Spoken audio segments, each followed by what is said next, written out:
আজ মর্নিং ওয়াকের 29 দিন হাঁটা প্রায় কমপ্লিট। এবার পিটি আর এক্সারসাইজেস করব। চলো দেখা হবে। নমস্কার। আজকের পাঠ, অবচেতন বিরুদ্ধাচরণ করে না। আপনার অবচেতন সর্বজ্ঞানী, সব প্রশ্নের উত্তর সে জানে। এটা আপনার কথার বিরুদ্ধাচরণ করবে না বা তর্ক করবে না। এটা আপনাকে বলবে না যে তুমি আমাকে ওটা দিয়ে খুশি করনি কেন। যেমন আপনি যখন বলেন আমি এটা করতে পারবো না, আমার অনেক বয়স হয়েছে, আমি এই সমস্যার সম্মুখীন হতে পারবো না, ভালো ঘরে আমার জন্ম হয়নি, আমি ভালো রাজনীতিবিদদের চিনি না, তখন আপনি আপনার অবচেতন মনকে এইসব নেতিবাচক চিন্তা দ্বারা ভরে তুলছেন। ফলে তা তদনুসারে আচরণও করবে। আপনি যখন আপনার সচেতন মনে এইসব প্রতিবন্ধকতাগুলো তৈরি করছেন, তখন আসলে আপনি আপনার অবচেতন মনের গভীর জ্ঞান ও অসীম প্রজ্ঞাকে অস্বীকার করছেন। আসলে আপনি বলতে চাইছেন যে অবচেতন মন আপনার সমস্যাগুলোর সমাধান করতে পারবে না। এর ফলে মানসিক ও আবেগের বাধা তৈরি হয়, যা অসুস্থতা ও স্নায়বিক সমস্যা ডেকে আনে। আপনার চাহিদাগুলোকে বুঝতে এবং হতাশা থেকে মুক্তি পেতে প্রতিদিন বেশ কয়েকবার জোরের সঙ্গে বলুন, অসীম প্রজ্ঞা, আমার আকাঙ্ক্ষাকে প্রাপ্তির জন্য আমাকে সঠিক পথ দেখান এবং সেই পথে আমাকে পরিচালিত করুন।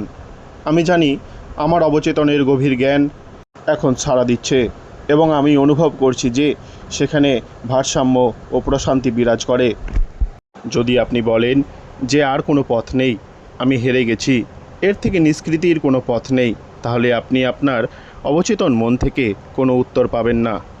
আপনি যদি চান যে অবচেতন মন আপনার হয়ে কাজ করুক, তবে তার কাছে ঠিকঠাকই চাইতে হবে, তবে সহযোগিতা পাবেন। এটা সবসময়ই আপনার জন্য কাজ করছে। এটা আপনার হৃদস্পন্দন ও শ্বাস প্রশ্বাসকে নিয়ন্ত্রণ করছে। এর ভূমিকা জীবনমুখী, সব সময় আপনাকে যত্ন করতে, রক্ষা করতে তৎপর। আপনার অবচেতনও একটা নিজস্ব স্তর আছে, যা আপনার চিন্তাভাবনাকে, চিত্রকল্পকে গ্রহণ করে। যখন আপনি কোনো সমস্যার উত্তর জানতে চাইবেন, তখন আপনার অবচেতন তার প্রতিক্রিয়া দেবে, কিন্তু সে আশা করে যে আপনি কোনো সিদ্ধান্তে আসুন, সচেতন মনে সঠিক সিদ্ধান্ত গৃহীত হয়। আপনি অবশ্যই আপনার অবচেতন মনের উত্তরের প্রাপ্তি স্বীকার করবেন। আর যদি আপনি বলেন যে আমি মনে করি না আর কোনো পথ খোলা আছে, আমি সব গুলিয়ে ফেলেছি এবং আমি বিভ্রান্ত, কেন আমি কোনো উত্তর পাচ্ছি না, তার অর্থ আপনি আপনার প্রার্থনার শক্তিকে দুর্বল করে ফেলছেন। তবুও আপনার মনের চাকাকে ঘুরতে দিন। শান্তভাবে ভাবুন, আমার অবচেতন মন এর উত্তর জানে, এটি এখন আপনাকে সাড়া দিচ্ছে। আমি ধন্যবাদ জ্ঞাপন করছি, কারণ আমি জানি যে আমার অবচেতন অসীম প্রজ্ঞা সব কিছু জানে এবং সে আমাকে সঠিক উত্তর প্রদান করবে। আমার অবচেতন মনের গৌরব ও শ্রেষ্ঠত্ব এখন সমস্ত সন্দেহের ঊর্ধ্বে। আমি আনন্দিত যে এটা এমনই। উল্লেখযোগ্য অংশের পর্যালোচনা। 1. ভালো চিন্তা করুন, ভালো হবে। খারাপ চিন্তা করলে খারাপ হবে। সারাদিন আপনি যা চিন্তা করবেন তাই আপনি পাবেন। 2. অবচেতন মন আপনার সঙ্গে তর্ক করে না। আপনার সচেতন মন যা ভাবে সে তাই গ্রহণ করে। আপনি যদি বলেন যে আমি এটা কিনতে পারবো না, হয়তো ঠিক, কিন্তু আপনি তা বলবেন না, মানে উচ্চ চিন্তা পোষণ করুন, আমি এটা কিনবো, আমি এটা মন থেকে গ্রহণ করছি। 3. বেছে নেওয়ার ক্ষমতা আপনার আছে। স্বাস্থ্য ও সুখকে বেছে নিন।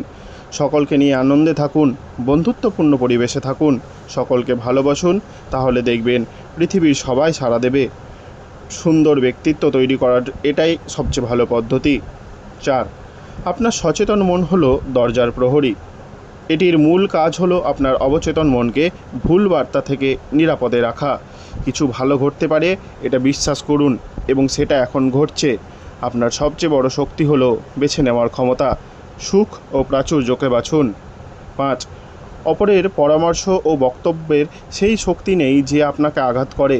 শুধুমাত্র আপনার চিন্তাকে এদিক ওদিক করতে পারে। অপরের চিন্তা বা বক্তব্য থেকে যা ভালো তা গ্রহণ করুন।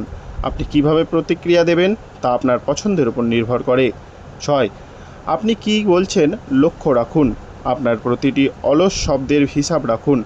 কখনো বলবেন না যে আমি হেরে যাব, আমি আমার কাজটা হারাবো, আমি ভাড়া দিতে পারবো না। আপনার অবচেতন কোনো মজা বোঝে না, সে যা পায় তাতেই এগিয়ে নিয়ে যায়। 7. আপনার মন মন্দ নয়, প্রকৃতির কোনো শক্তিই মন্দ নয়। এটা নির্ভর করে আপনার প্রকৃতির শক্তিকে কিভাবে ব্যবহার করছেন। আপনার মনকে অন্যের মঙ্গলের জন্য, আরোগ্য প্রদানের জন্য, উৎসাহ প্রদানের জন্য ব্যবহার করুন। আর কখনো বলবেন না আমি পারি না। ভয় দূর করার জন্য এইভাবে ভাবুন, আমি আমার অবচেতন মনের শক্তির সহায়তায় সব কিছু করতে পারি। নয়, ভয়, অজ্ঞতা, কুসংস্কারের পরিপ্রেক্ষিতে কিছু ভাববেন না। জীবনের মহত্তম সত্য ও নীতিগুলোর উপর ভিত্তি করে চিন্তা করতে শুরু করুন। আপনার জন্য অন্যকে ভাবতে দেবেন না। আপনার পছন্দেই চিন্তা করুন এবং নিজেই সিদ্ধান্ত নিন। 10, আপনি আপনার আত্মার অর্থাৎ অবচেতন মনের কর্তা এবং ভাগ্যের নির্মাতা।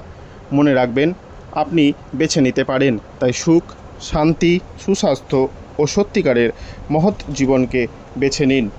11, আপনি সচেতন মনে যা বিশ্বাস করেন, আপনার অবচেতন মনও তাই মেনে নেয়। সৌভাগ্য, সৎকর্ম, ঈশ্বর কর্তৃক আমরা যে পরিচালিত হই তার আশীর্বাদই আমাদের জীবনের পাথেয়, তা বিশ্বাস করুন। ধন্যবাদ। আবার দেখা হবে আগামীকাল।